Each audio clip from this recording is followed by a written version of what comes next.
There are men in the mafia who are remembered for noise, for the bodies they stack, the speeches they give, the messes they make. And there are men who are remembered for persistence, for showing up, staying useful, never putting a target on their back. Carlo Gervasi belongs to the second category, the kind that makes the first category possible. He is a background constant in a world that confuses decibels for power. His story is not an arc with fireworks.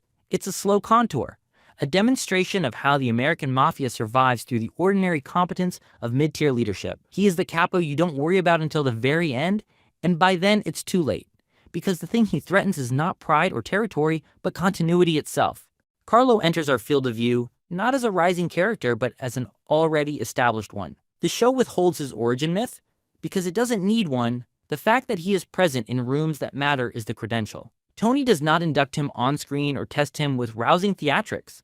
Carlo is simply there in sit-downs, in crew meetings, in moments that delineate who is stable and who is not. In a series that dramatizes the volatility of captains like Richie and Ralph, Carlo's quiet reliability feels like a deliberate counterweight. If you look closely at the hierarchy, he is Tony's proof that a captain can still be a foreman rather than a pyromaniac. The mafia in The Sopranos is already post-myth. The money is thinner, the investigation's thicker, the cultural respect mostly counterfeit. Carlo's place within that diminished economy is telling he's a working capo, not a flamboyant one. His rackets feel practical, construction crumbs, gambling creases, union arrangements that look like routine maintenance rather than conquest. It is exactly this ordinariness that signals value. Tony's regime does not merely need men who can generate scores, it needs men who can manage everyday risk without generating headlines, rumors, or collateral drama. Carlo fits that brief. He is a manager of entropy. Think about the specific moments where Carlo steps forward. They are rarely about him, yet they require a person like him to keep the machine from seizing. When New York tensions metastasize,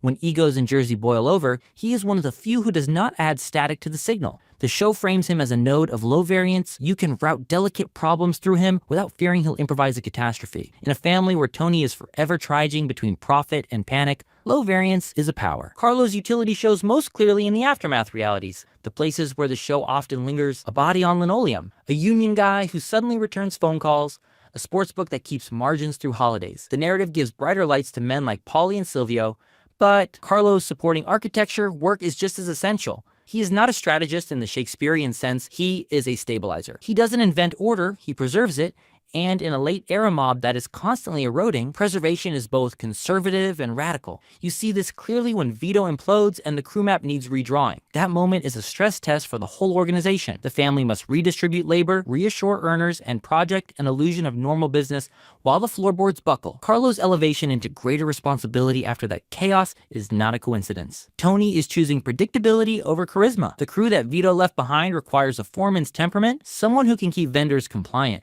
keep Shylocks punctual, keep drivers from freelancing. Carlo's brand of competence fits the brief: no showboating, no personal morality tales, just throughput. He is the anti-Ralph in an organization already exhausted by Ralphs. Even when violence enters the frame, Carlo's violence is managerial rather than theatrical. The show places him in one of those close-quarters eruptions that are not planned spectacle but crisis processing, an insult that crosses the wrong line, a presence that cannot be allowed to leave the room. The way Carlo handles blood is instructive. He is decisive without being performative. In The Sopranos, that is a tell. The men who perform tend to self-immolate. The men who don't perform tend to move papers, steer trucks, and outlast cycles.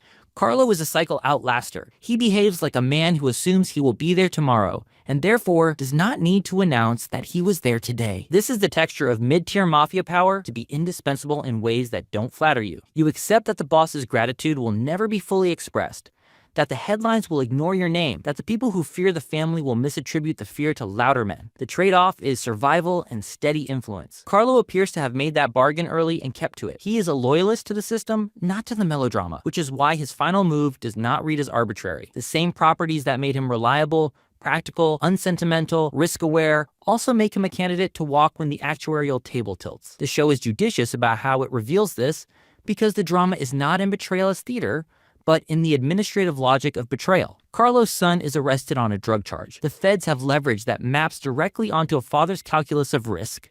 The case against Tony Circle is one good witness away from an indictment that sticks. Carlo has spent a career choosing what keeps the line moving. One day, keeping the line moving means changing which line you stand in. It's tempting to moralize here, to call it a collapse of omerta, a late-life failure of nerve. The show offers a colder interpretation.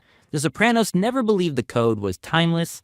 It believed it was useful as long as it paid. When the costs of silence exceed the benefits of belonging, the same pragmatic intelligence that once kept the family solvent will keep the individual solvent. Carlo is not a hothead caving under a conscience. He is a manager doing a new cost-benefit analysis. The moral tragedy is structural, not personal. A system that was once capable of rewarding loyalty has been so degraded by surveillance, plea bargains, and shrinking margins that loyalty becomes a liability. Tony's perspective, of course, is different. For him, Carlo's cooperation is a personal betrayal and a terrifying precedent. Tony has always believed that fear plus money equals cohesion. He buys respect with envelopes and compels it with aura. Carlo breaking ranks reframes the entire equation. Aura is worthless in a courtroom, and envelopes don't insulate a son in county lockup. Tony is still arguing theology while Carlo is doing math. That is the most devastating part of the late seasons. The revelation that the men Tony counted on for institutional memory have quietly started acting like free agents in a hostile market. This is where Carlo's symbolic weight exceeds his screen time. Pussy's flip early in the series is a confessional tragedy, dripping with personal guilt, love, and shame. Carlo's flip is bureaucratic. It lands like a memo whose subject line you hoped you'd never read. The show communicates this with tone. The revelation arrives almost clinically. An update from counsel, a line in a conversation. That tone is itself commentary. The end of this thing of ours isn't gunfire, or a king's beheading. Its paperwork, compliance, the reclassification of a captain into a cooperating witness. The method suits the man. Carlo has always been administrative power. His last act is administratively catastrophic. If you zoom out, you can see how the series uses Carlo to explain the mafia's late period ecology. The first generation lived on social insulation and community discipline. The second generation lived on political insulation and professionalized corruption. The third generation lives on habits, pretending to be systems. Carlo is the last useful employee of a company that still has a logo but no long-term plan. His crews produce cash, but cash no longer buys real safety. His restraint produces calm, but calm no longer deters modern surveillance. He is excellent at a job that no longer exists. When the federal government reroutes power away from violence and into leverage, the men whose talent was not making a mess are suddenly the most exposed. They have the most to lose, the least mythology to hide behind, and the clearest eyesight about which future actually exists. There's also a psychological angle. Carlo's persona suggests a man who bought into the managerial identity of the mafia, the routine, the schedule, the solvable problem. That identity is deeply threatened by randomness, a son's arrest, a wire you didn't know existed, a co-defendant who can't keep his mouth shut. The volatility creep in late-era Sopranos is relentless. Every controlled play carries a new tail risk. Every friend across the river might be a liability by evening. Every domestic fallout might ripple into business. For a manager temperament, the breaking point is not fear of death, it is the loss of forecastability. Carlo does not strike us as a man who craves immortality, he strikes us as a man who craves a plan. When the plan disintegrates, he doesn't become poetic, he becomes practical. Tony misreads this temperament because Tony, for all his cynicism, is romantic about the life. He wants speeches about the old ways to keep binding power, even as he violates them when expedient. Carlo shows him the limits of that romance. When counsel tells Tony that Carlo is giving information and will testify, Tony's face registers not only legal danger, but existential confirmation. The family's quiet middle has stopped believing. If the middle quits, the edges cannot hold. Notice too, how Carlo's disappearance reconfigures everyone else's behavior. Paulie is suddenly a promotion story with no real joy in it. Silvio, immobilized, becomes an emblem for the organization's paralyzed executive function. Patsy is a survivor forced to weigh legacy against retirement. Even the men who would love to interpret Carlo's move as aberrant know it isn't. They recognize the pattern: sons, cases, leverage, deals. The long tail of Carlo's choice is the atmosphere of precautionary self-interest that descends on the remnants. He doesn't need to testify on screen for his influence to be felt. The fear that he will testify alters the decision-making of everyone who remains. There is a bitter symmetry here. Carlo's quiet work once reduced variance. His quiet cooperation now maximizes it. A single signature at a prosecutor's office destabilizes a decade's worth of stabilized earnings. In a show that loves irony, this may be the sharpest. The man whose value is that he never created surprises becomes the source of the biggest one, the bureaucratic surprise that ends dynasties. You can map this onto a broader theory of how criminal hierarchies die. High variance leaders explode, low variance leaders defect, the institution dissolves in the wake of their opposite virtues. Carlo's competence was the fuel of Tony's middle years. Carlo's risk management is the fuse of Tony's final jeopardy. In other words, the same function that made him a great capo under Tony: minimize chaos, protect the core, makes him a great witness for the feds, minimize sentence, protect the core that matters now, family, self. The object labeled core, changes. The calculation doesn't. That's not hypocrisy. That's the tragedy of systems whose incentives have been flipped by external power. The show is careful not to sentimentalize Carlo. He is not redeemed by cooperation, nor damned by it. He is translated by it. You finally understand what his silence meant all those years. It meant he was always listening for which way the wind was actually blowing. The difference between a loyalist and a servant is subtle until the wind changes. Carlo was never Tony's disciple. He was Tony's department head. Department heads don't die for CEOs.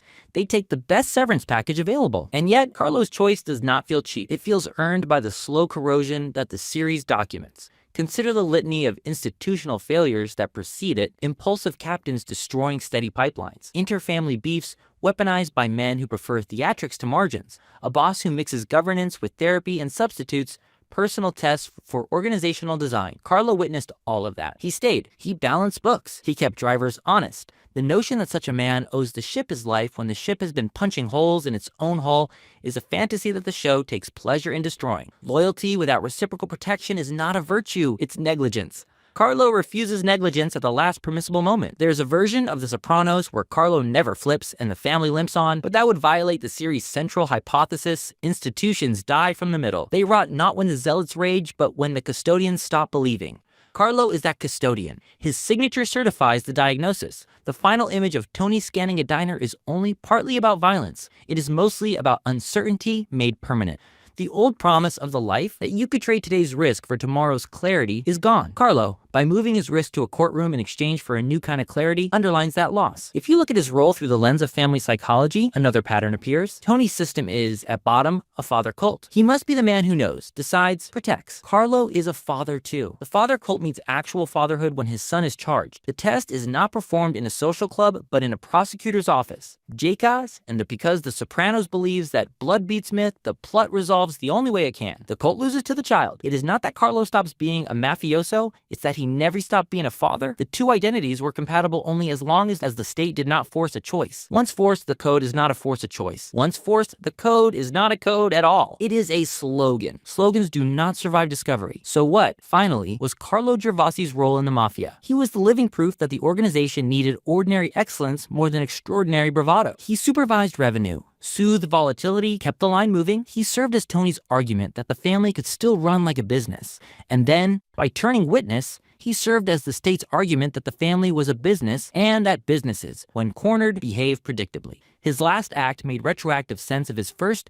He was never a theologian of omertà. He was a practitioner of institutional survival. When the institution could no longer survive, he applied the same method to himself. It's easy to find the poetry in louder characters: Christopher's self-destruction, Paulie's superstition, Silvio's fatal loyalty. Carlo's poetry is administrative. He has a form filled out correctly for 20 years, then filed in a different building on a different floor. The grim joke of late-era organized crime is that this is what actual power looks like. The gunshot is a punctuation mark. The form is the grammar. Carlo switches grammars. The sentence ends. The quietest men in The Sopranos are often the truest barometers. Hesh signals what the money thinks. Patsy signals what the rank and file will tolerate. Carlo signals what the middle will accept as rational. When he decides that silence no longer computes, you are not witnessing an exception. You are witnessing the median finally catching up with the reality the show has been outlining since the pilot.